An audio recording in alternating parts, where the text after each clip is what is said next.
ভোর থেকে টানা ২.৫ ঘন্টা বৃষ্টিতে হাঁটু সমান পানি জমে যায় রাজধানীর বিভিন্ন এলাকায়। বড়ই ভোগান্তিতে পড়েন অফিসমুখী মানুষ। আরো জানাতে মালিবাগ এলাকা থেকে যুক্ত হচ্ছেন সহকর্মী কায়েস রাহাত। এই মুহূর্তে কেমন দেখছেন মালিবাগ এলাকার পরিস্থিতি?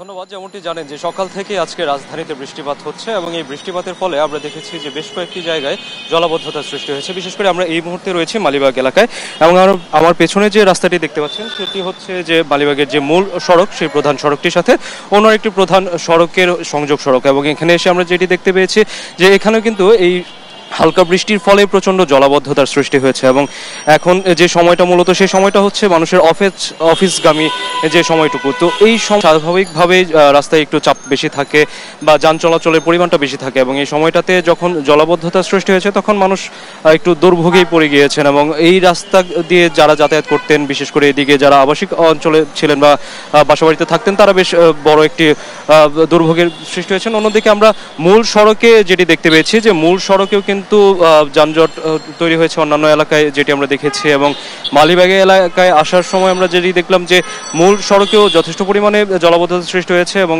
একই সাথে এই জলাবদ্ধতাটুকু জনদুর্ভোগের সৃষ্টি করছে। এই জলাবদ্ধতায় সবচেয়ে বড় যে সমস্যাটুকু হয় সেটি হচ্ছে যে রাস্তা যেহেতু সব জায়গায় সমান থাকে না বা অনেক জায়গাতেই খানাখন্দ থাকে, তো সেই খানাখন্দগুলো আসলে কিন্তু এই জলাবদ্ধতার কারণে দেখা যাচ্ছে না। তো যে কোনো সময় এই কারণে একটি দুর্ঘটনার সৃষ্টি হতে পারে বা যে কোনো সময় একটি দুর্ঘটনা ঘটে যেতে পারে। এরপরেও মানুষ এই জলাবদ্ধতার দুর্ভোগ স্বীকার করে তারা তাদের অফিসে যাচ্ছেন বা কর্মস্থলের দিকে যাচ্ছেন এবং কর্মস্থল থেকে ফেরার সময় যদি এই এখনো যেহেতু বৃষ্টিপাতটি চলছে গুড়ি ভাবে এবং আবহাওয়া অফিস থেকে যেটি জানানো হয়েছে যে আগামী 24 ঘন্টা বা 48 ঘন্টার ভিতরে ঢাকা, ময়মনসিংহ বা এই ধরনের কিছু এলাকাতে বৃষ্টি মাঝারি বা হালকা ধরনের বৃষ্টিপাত থাকতে পারে, যেটি আমরা সকাল থেকে দেখেছি যে ঢাকাতেও হালকা বা মাঝারি বৃষ্টিপাত ছিল। তো সেই প্রেক্ষিতে যদি এই বৃষ্টিপাতটি আজকে সারাদিন ব্যাপী চালু থাকে বা এভাবেই ঝরতে থাকে তাহলে হয়তোবা এই জলাবদ্ধতাটা আরো বেশি দুর্ভোগে রূপ নিতে পারে বা এই জলাবদ্ধতাটুকু মানুষের জন্য আরো বেশি হানিকর হতে পারে। এর বাইরে আমরা দেখেছি যে এখানে যারা রাস্তার পাশে ছোট দোকানপাটের ব্যবসা করতেন তাদের ক্ষেত্রে দেখা যাচ্ছে যে তারা আজকে দোকানটি খুলতেই পারেননি। তার কারণ হচ্ছে যে এই জলাবদ্ধতার কারণে।